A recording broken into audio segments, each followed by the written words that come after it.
So, health disparities in older adults are measurable health-related factors that differ among groups that negatively impact health status. These factors can be age, race, ethnicity, socioeconomic status, disability status, identity, location, education, access to healthcare, health behaviors, and genetics. Health status is the disease burden, the diagnosis process, the treatment, the therapeutic response to treatment, etc. So health disparities lead to an inequitable system or unfair system. Health inequalities, therefore, are the adverse consequences of health disparities, or can be called health injustice. Reducing health disparities allows for greater health equity. For this nursing student or for the nurse, this is relevant because recent studies have found that older adults are diagnosed and treatment is as much a function of who they are, who is treating them, and where care is provided as it is a function of the symptoms they present. Health disparities, therefore, influence the trajectory of the patient's health status. Nurses are in the ideal position to recognize early on the health disparities experienced by their patient and help mitigate these disparities and move towards a more equitable healthcare for older adults.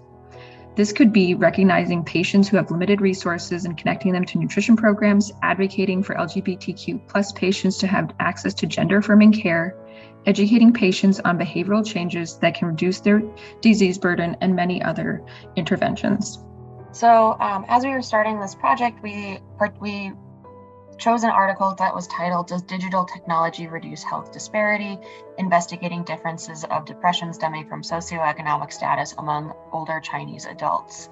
Socioeconomic status, as we mentioned earlier, is a driving factor of health outcome inequity. And likewise, it is also a good predictor of the severity of a person's depressive symptoms. Socioeconomic status, particularly in the elderly, is something that is deep-rooted and it's very difficult to change.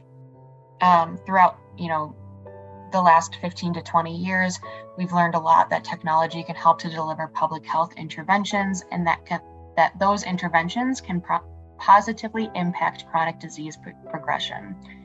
Some of these public health interventions have been things like sending text messages or emails, just things that can reach out to anyone who has access to technology.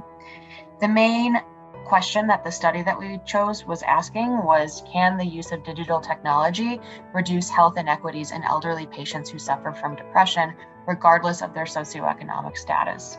There are a few hypotheses that came out of the study.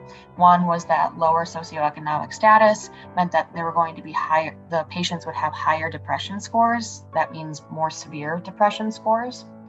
And that the secondary one from that socioeconomic status standpoint was that those who had a higher socioeconomic status will have more of a protection for those who have among that high socioeconomic status that would have that high depression score, meaning that across socioeconomic, like controlling for whatever status that a person is within, you're going to have just generally less severe depression in those disparities are going to be less. Secondarily, the hypothesis that was added on was that the use of technology will help to decrease depression scores, especially in the elderly, and that those with the most severe depression across socioeconomic statuses will show more progress with increased technology usage. So they measured study participants' access to technology by internet usage and whether they owned a phone. Not only did they find that socioeconomic status is correlated with depression disparity in middle and older aged adults, but the disparity became even more in acute cases of severe depression. Internet usage was significantly associated with a decline of depression symptoms, but not those who owned a mobile phone, because not everyone in China who owns a mobile phone has access to the internet via like a smartphone. Essentially, the hypotheses that were stated earlier in the study were supported or partially supported. Socioeconomic status was correlated with the disparity in depression among aged individuals, and that lower socioeconomic status reinforces that disparity. And importantly, there was a direct association between internet usage and decline of depressive symptoms. Technology was found to moderate depressive symptoms across all categories. So some practical implications for that, based on that study's finding, is that technology and like access to internet can mediate some of the effects of depression through things like increases in social interaction, access to care from providers, and just generally human contact. Technology for the aged is going to be an element that can be improved in terms of access and usability to mediate elderly depression. So again, like we were talking about earlier, just because someone had access to a mobile phone doesn't mean that they have access to the internet.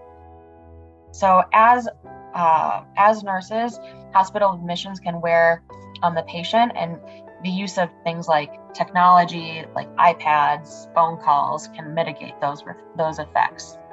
In community nursing, depression can play a huge role in health outcomes as patients lose the motivation to seek care. So those technological connections between providers and clients can help to alleviate some of the burden of an aging population without care. Other key implications include things like telehealth, texting providers, having appointments over the phone, which we found to be really useful in COVID especially, and then making sure, like as nurses, that we're able to educate our patients about those digital resources and those social support communities. Sorry, so some of those questions on this topic are: how does the older adult population differ from other populations in terms of health disparities? How can we as nursing students incorporate social health and health disparity considerations into our daily routine?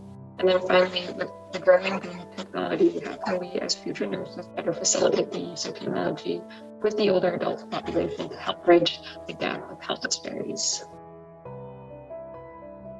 Here are most of the references. Thank you.